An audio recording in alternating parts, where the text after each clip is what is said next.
Evangelho de Mateus, capítulo 25, do versículo 1 ao versículo 13.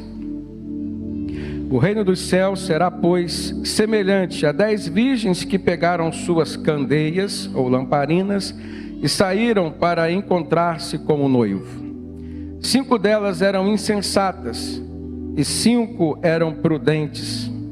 As insensatas pegaram suas candeias, mas não levaram óleo ou azeite.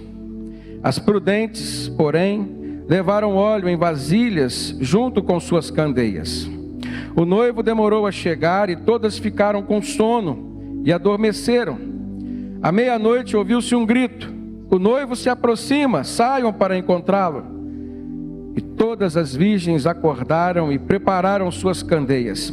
As insensatas disseram às prudentes: dei-nos um pouco do seu óleo, pois as nossas candeias estão se apagando. E elas responderam: não, pois pode ser que não haja o suficiente para nós e para vocês. Vão então comprar óleo para vocês mesmos. E saindo elas para comprar o óleo, chegou o noivo. As virgens que estavam preparadas entraram com ele para o banquete nupcial, e a porta foi fechada. Mais tarde vieram também as outras e disseram: Senhor, Senhor, abra a porta para nós. Mas ele respondeu: a verdade é que não as conheço. Portanto, vigiem, porque vocês não sabem o dia e nem a hora. Amém? Queridos, para nós entendermos muito bem essa parábola, a gente precisa compreender o casamento, as núpcias, à luz de um casamento oriental. Eu confesso que quando criança li esse texto, ouvi essa parábola, eu não entendia muito bem. Pensava, será que Jesus está falando de um casamento poligâmico? Mas ao estudar um pouquinho sobre o casamento oriental, o modelo do casamento oriental, compreendi, e a gente pode compreender, à luz do contexto cultural judaico, que não se trata disso. É um casamento comum, de somente um noivo, somente uma noiva, mas em que na cerimônia, ou dentro do cerimonial, existe a participação, normalmente, de convidadas que são virgens, são colegas, amigas desta noiva. Dentro deste contexto, a parábola de Jesus, ela vem nos ensinar que existe a possibilidade de algum convidado não participar das festas.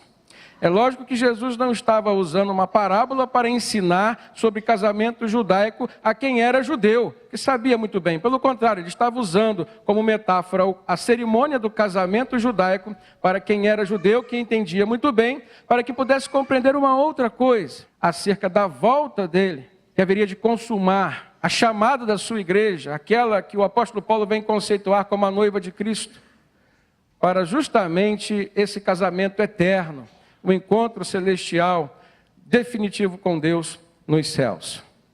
Sendo assim, o objetivo da parábola é mostrar que em todo lugar sempre há pessoas que ainda não estão preparadas para a volta de Jesus. O objetivo da parábola também é mostrar que pessoas, mesmo sendo boas e sendo convidadas, ficarão de fora do reino celestial. Também vemos que o objetivo desta parábola construída por Jesus é alertar para a necessidade de estarmos vigilantes. Mesmo cristãos, mesmo sendo salvos ou tendo uma experiência com Cristo, estarmos vigilantes, pois Deus não revelou o tempo, nem a hora da volta de Jesus. Aliás, o próprio Senhor Jesus falou que haveria coisas que estavam reservadas ao Pai. Mas disse, olha, eu voltarei e virei como um ladrão, não vou anunciar quando vou voltar. Então, quando a gente olha para este conceito que Jesus usou como metáfora nesta parábola, o conceito de uma cerimônia de casamento judaico, a gente começa a compreender. Na verdade, a igreja do Senhor Jesus assume 2 papéis dentro dessa parábola. O papel da noiva e, ao mesmo tempo, o papel das convidadas. Aqui, dentro do contexto de um casamento judaico, lá na cultura deles, o compromisso, ele é assumido entre o noivo e a noiva antes mesmo do casamento. Ele é feito em 3 estágios. O primeiro estágio é o compromisso, que geralmente era assumido pelos próprios pais dos noivos. Às vezes os noivos nem se conheciam. O segundo estágio era o noivado, que acontecia quando a data acordada do casamento se aproximava. E esse compromisso já era um compromisso quase que o casamento propriamente dito. Ele só poderia ser desfeito mediante uma carta de divórcio. Nessa situação, o noivo e a noiva já estavam desposados um com o outro. E a terceira fase, ou terceiro estágio deste casamento no contexto judaico, é a cerimônia propriamente dita, onde havia um cortejo nupcial e uma festa que normalmente durava cerca de uma semana. A cerimônia começava normalmente à noite, daí Jesus usar a figura do casamento judaico para ilustrar a volta dele, que haveria de ser como um ladrão, pegando as pessoas de surpresa. O noivo, dentro do contexto do casamento judaico, ele vinha sem previsão. Somente quando ele aparecia que alguém anunciava, eis o noivo, ele está chegando. O noivo escolhia um padrinho, um amigo dele, e escolhia alguns outros jovens para acompanhar o cortejo. E a noiva tinha algumas jovens amigas, as quais Jesus usou como personagens na sua parábola, as 10 virgens. E estas jovens deveriam estar com suas lamparinas, e cada uma delas deveria ficar aguardando a aparição do noivo. O noivo começaria então o cortejo e elas, como convidadas, entrariam ali naquela procissão até o local da cerimônia. E quem não estivesse na procissão acompanhando o noivo com suas lâmpadas ou candeias ou lamparinas acesas, não poderia entrar e participar das festas. E, na verdade, Jesus usou este conceito de casamento judaico, da cerimônia do casamento judaico, para falar e alertar a sua igreja com relação à sua volta. Como aguardarmos a volta do Senhor Jesus? Esse é o tema principal. Primeira lição que a gente tira é que nós precisamos cuidar dos nossos próprios recursos. Porque a regra geral é que a salvação é individual. Dentro desta parábola, Jesus diz que havia 10 virgens. 5 eram prudentes e 5 eram insensatas ou tolas, nécias, como diz algumas versões.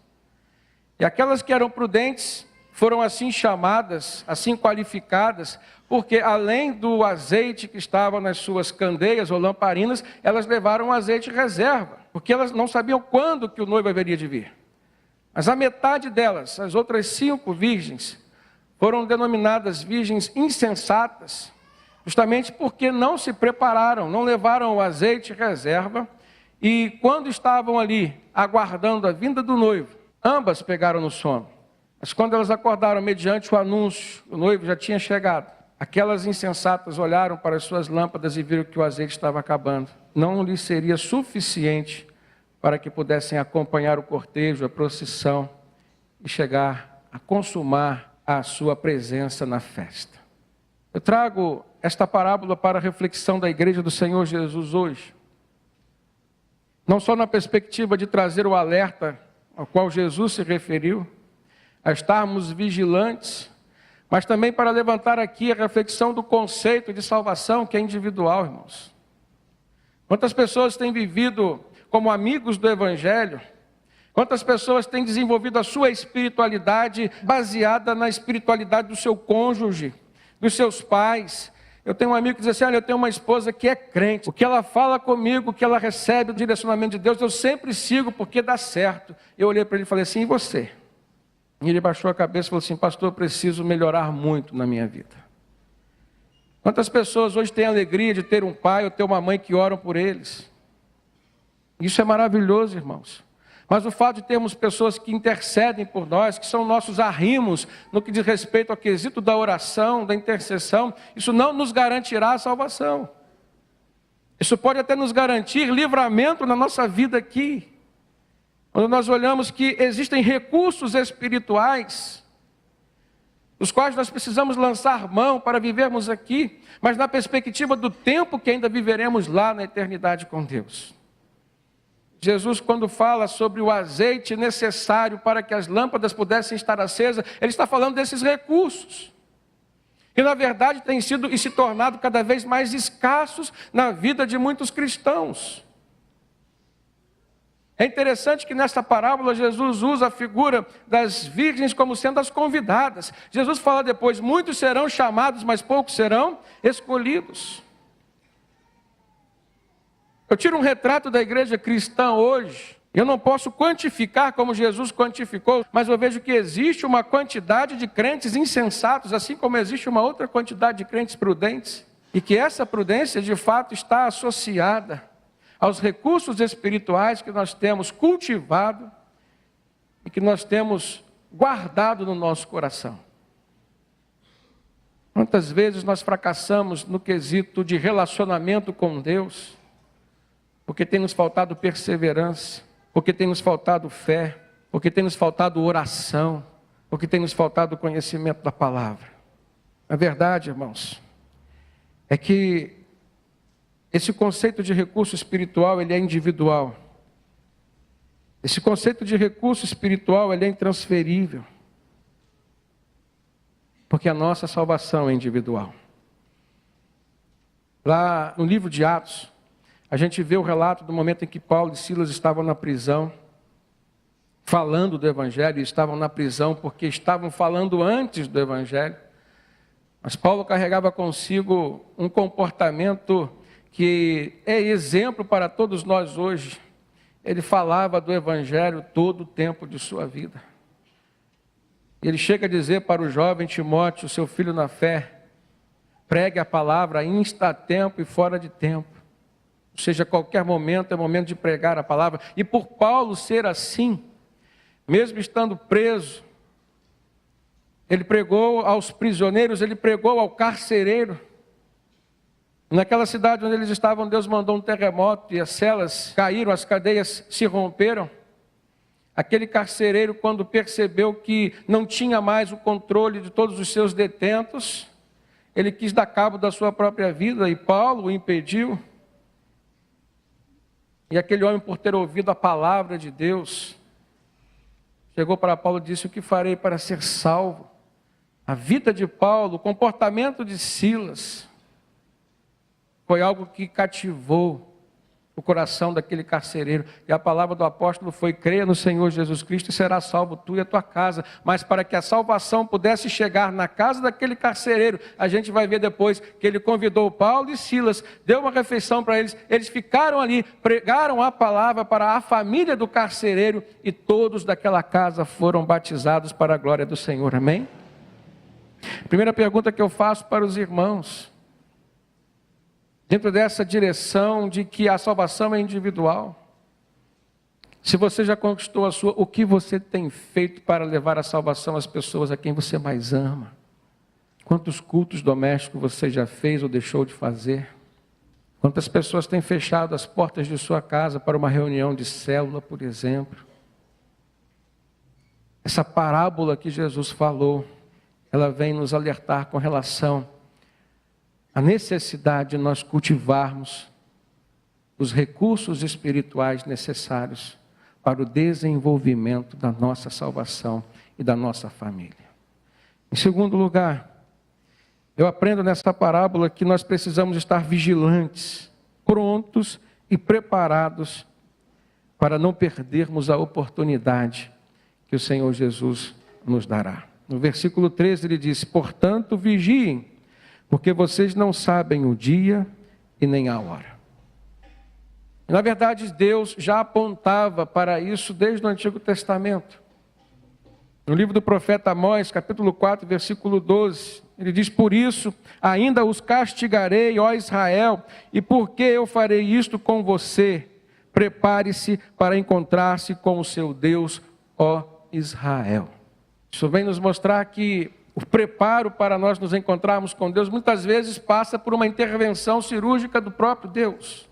E na verdade, irmãos, nós precisamos de Deus em todos os momentos de nossa vida.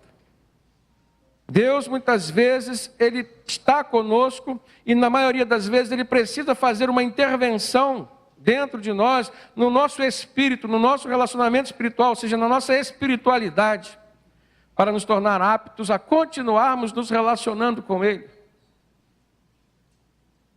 É por isso que às vezes nós não compreendemos o que está acontecendo conosco, ao nosso redor. Mas na maioria das vezes é Deus agindo, é Deus trabalhando a seu favor. E essa percepção espiritual, ela está diretamente relacionada com a sua maturidade cristã, maturidade espiritual também. O Senhor, aqueles que já confiaram suas vidas a Ele, Ele interfere, Ele age. E Ele foi dizer ao seu povo lá no tempo de Amós: por isso ainda os castigarei, ó Israel, e porque eu farei isto com você, prepare-se para encontrar-se com o seu Deus, ó Israel. Uma palavra profética que alcança a igreja do Senhor Jesus ainda nos dias de hoje. Olhando ainda para o conteúdo desta parábola, irmãos, a gente percebe que existem 3 virtudes que devem acompanhar aqueles que estão à espera de Jesus. Esse é o contexto da parábola. Estamos esperando a volta do noivo. O noivo é Jesus Cristo. Nós somos a sua noiva. A primeira virtude que nós destacamos é a prudência. O cristão deve ter prudência. E Jesus disse nessa parábola que havia 10 virgens, 5 insensatas e 5 prudentes. As insensatas pegaram as suas candeias, mas não levaram o óleo, não levaram o azeite suficiente para aguardar a vinda do noivo.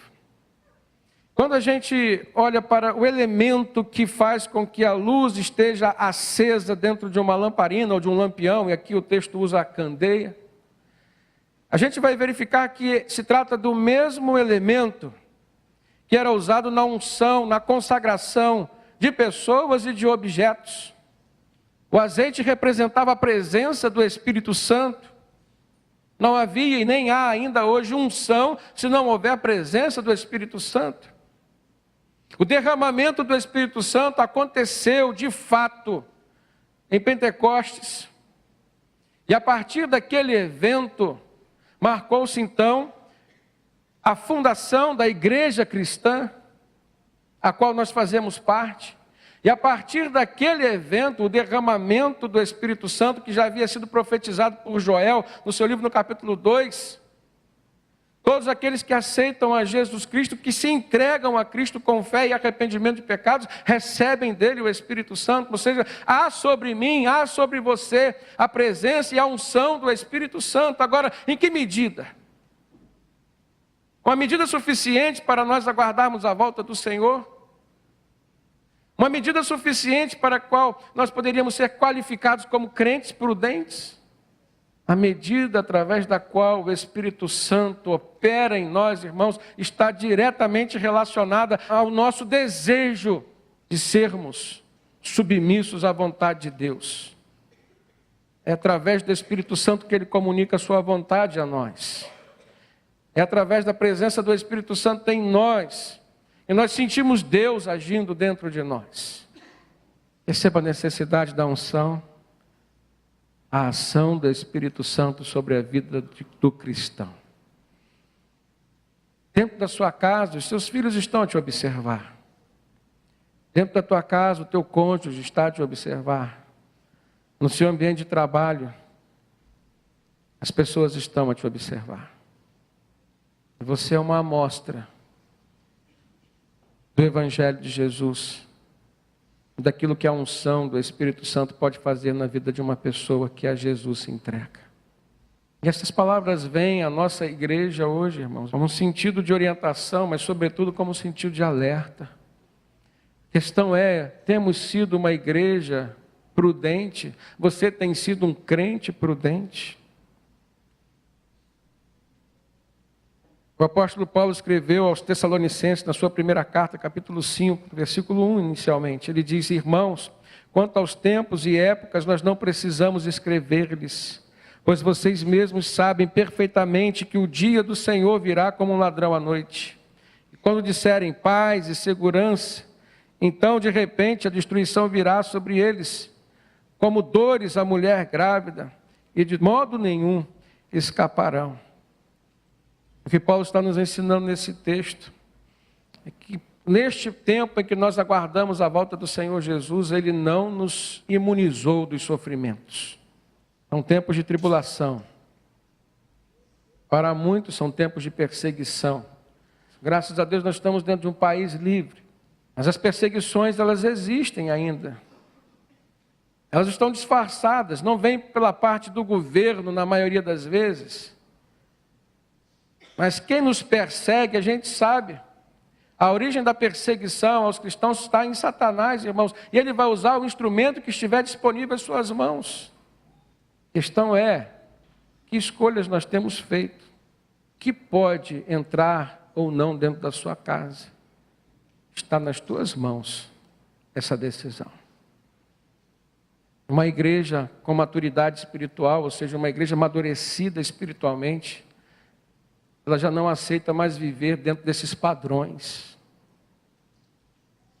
Porque ela tem nojo do seu passado e dos pecados que antes praticava.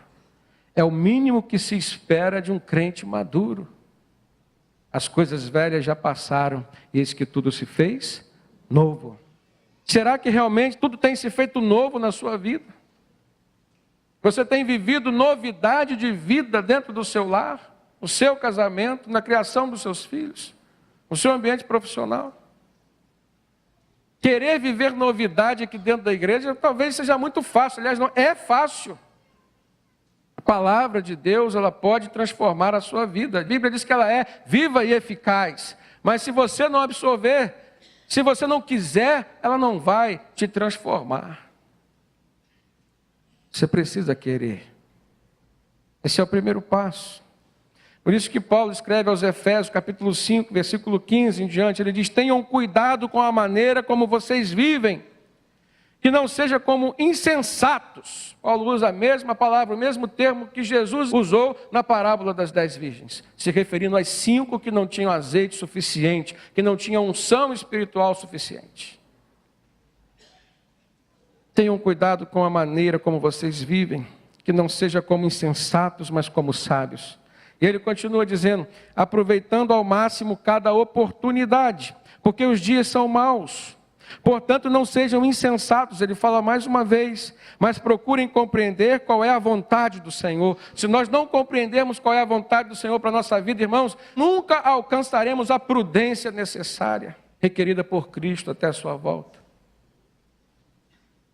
Versículo 18, ele diz: não se embriaguem com vinho, que leva à libertinagem, mas deixem-se encher pelo Espírito Santo, falando entre si com salmos, hinos e cânticos espirituais, cantando e louvando de coração ao Senhor, e dando graças constantemente a Deus por todas as coisas, em nome do nosso Senhor Jesus Cristo.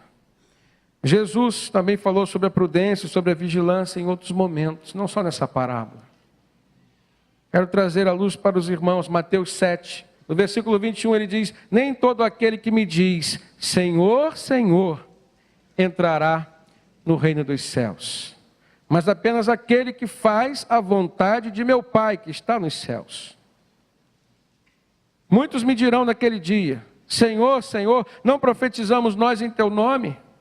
Em teu nome não expulsamos demônios e não realizamos muitos milagres? Então eu lhes direi claramente: nunca os conheci, afastem-se de mim, vocês que praticam o mal. Queridos, faça uma correlação desta palavra de Jesus com a parábola que ele construiu das 10 virgens. Veja se não é a mesma coisa. Aquelas que não foram prudentes, depois que o noivo chegou, elas saíram para comprar, porque as primeiras não dividiram com ela. Aliás, existem coisas que nós não podemos dividir. Você não pode ler essa parábola das 10 virgens e criticar as 5 que tinham azeite guardado por não dividirem. Alguém vai dizer assim: é um contra-exemplo de cristãos, elas não dividiram o que tinha. Tem coisas que nós não podemos dividir. O seu patrimônio espiritual é seu. Foi Deus quem te deu para a tua salvação. E se na tua família as pessoas não tiverem este mesmo patrimônio espiritual que você, não adianta você querer transferir ou passar por herança. Não vai adiantar. A salvação, ela é pessoal e ela é individual. Aquelas 5 virgens que tinham sido convidadas, muitos serão chamados. Aquelas 5 virgens que não tinham azeite suficiente, não foram prudentes, foram insensatas. Quando o noivo chegou, elas tiveram que voltar para comprar. Mas nisso que elas foram comprar o azeite, quando elas chegaram, a porta já estava fechada. E na parábola das 10 virgens, o que o noivo falou? Eu não as conheço. Aqui nesse texto de Mateus 7, o que Jesus está falando? Muitos naquele dia me dirão, Senhor, Senhor, não profetizamos nós em teu nome? Olha, as virgens foram convidadas. Poderíamos aplicar ao nosso contexto, as virgens participavam da igreja. As prudentes e as insensatas assistiam cultos, louvavam a Deus, oravam, meditavam na palavra. Senhor, Senhor, não profetizamos nós em teu nome? Em teu nome não expulsamos demônios e não realizamos muitos milagres, olha. Vestígios de unção. Devia estar sobrando azeite, mas não passava de estereótipo. Coisas que o ser humano faz. Muitas vezes está no campo da psique, não é espiritual. Não foi Deus quem fez, foi o homem que desenvolveu a técnica. E a hipnose está entrando nas igrejas. Tem pastores que se dizem pastores, podem até ser pastores, mas estão usando ferramentas erradas para simular a presença e a ação do Espírito Santo na vida dos seus rebanhos, nas suas igrejas. O que o noivo disse, o que o noivo está a dizer, o que o noivo continuará dizendo? Nunca os conheci, afastem-se de mim vocês que praticam o que é mal. Interessante que essas pessoas a quem Jesus disse, afastem-se de mim vocês que praticam o mal, eram pessoas que profetizavam em nome dele, eram pessoas que expulsavam demônios em seu nome, e eram pessoas que realizavam alguns milagres, muitos milagres, diz o texto, no nome de Cristo.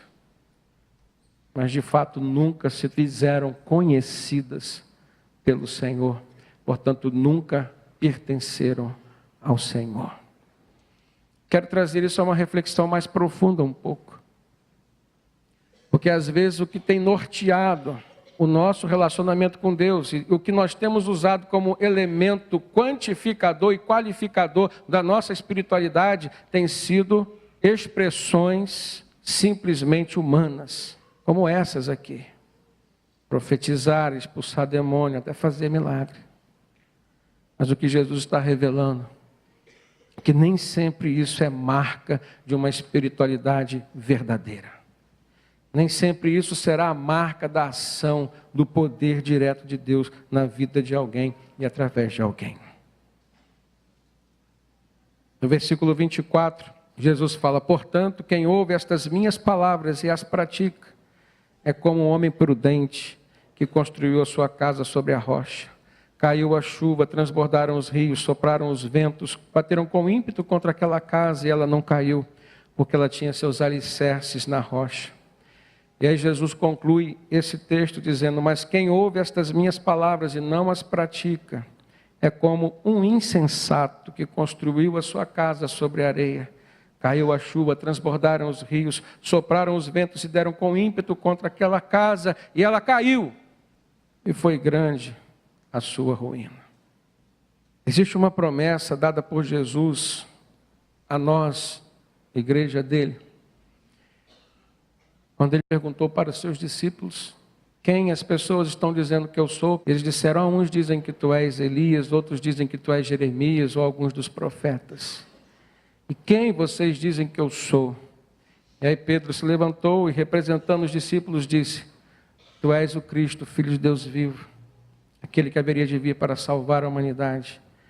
E aí Jesus disse, bem-aventurado és tu, Simão, porque não foi carne nem sangue que te revelou isso, mas foi Deus, o Pai, quem te falou.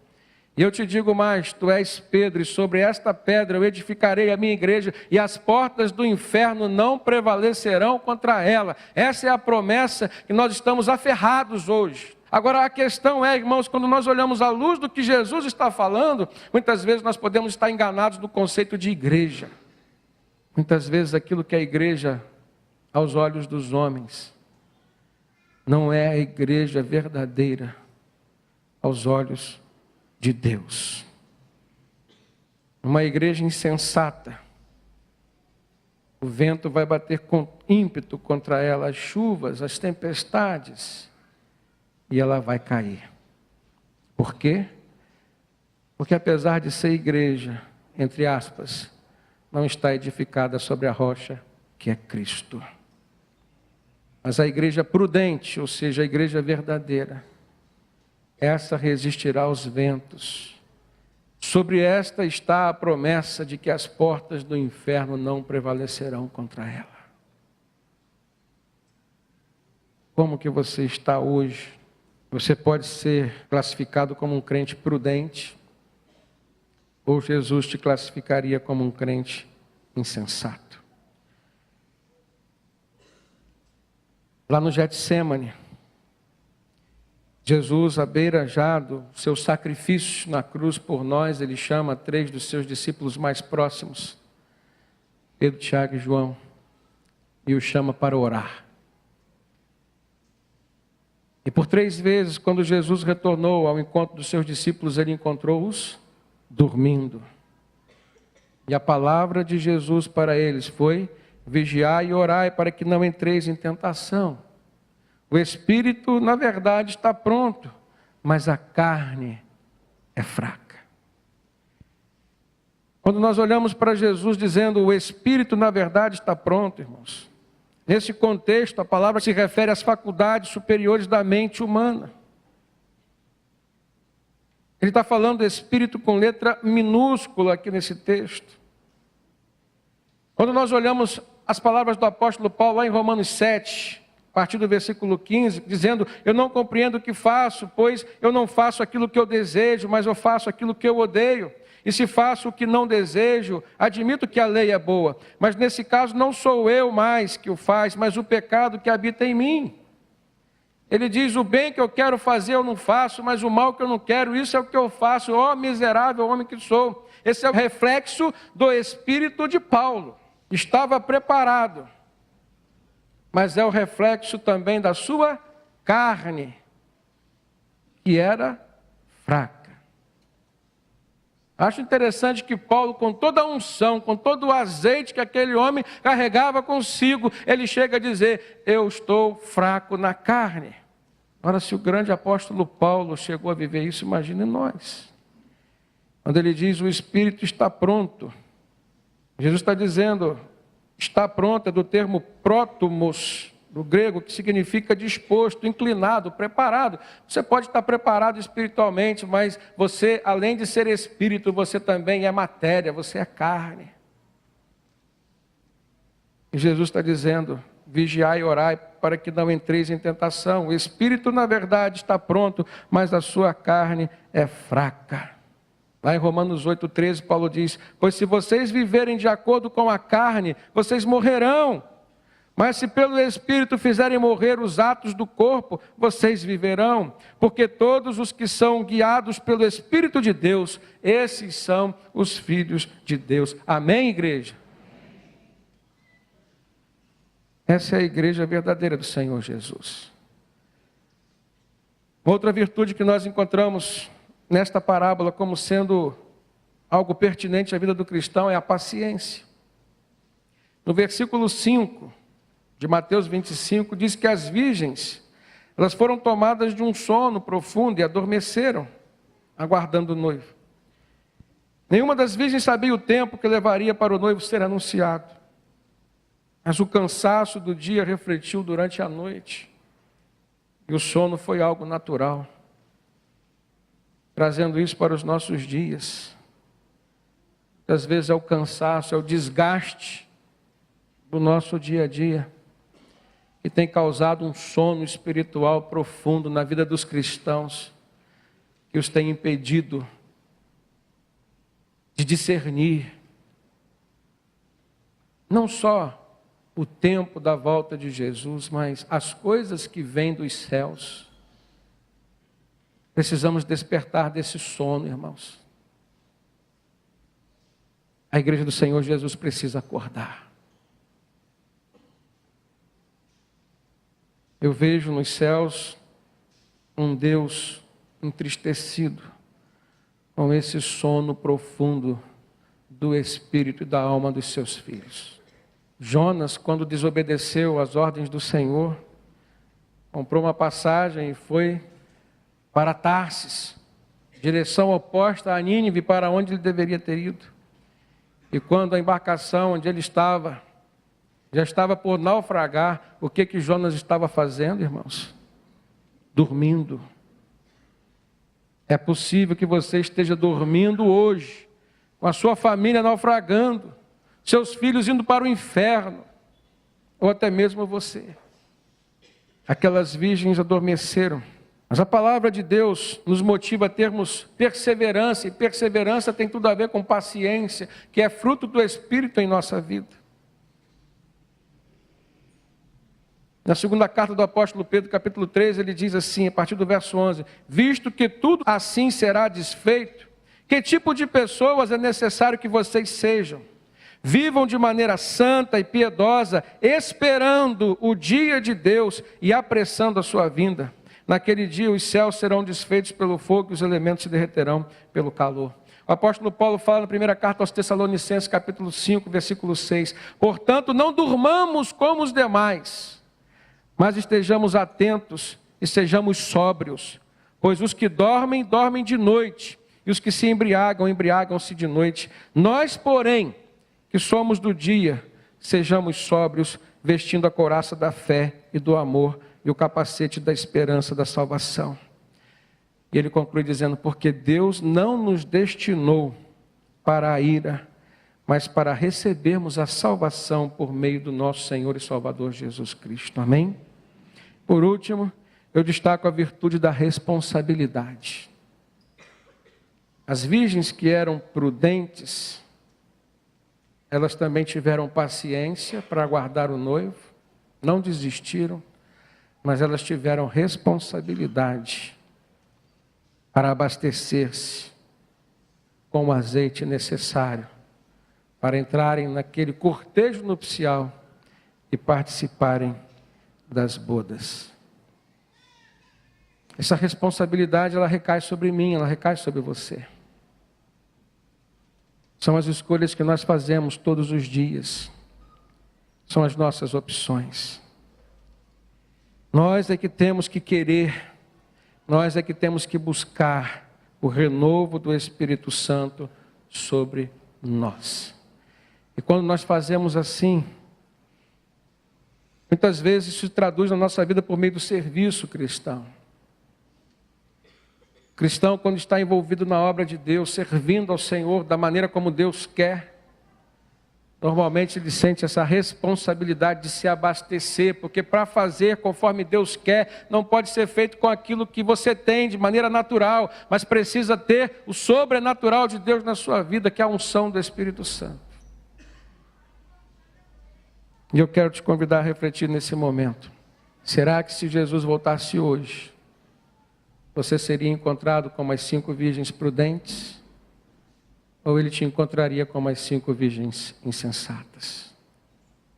Reflita sobre isso.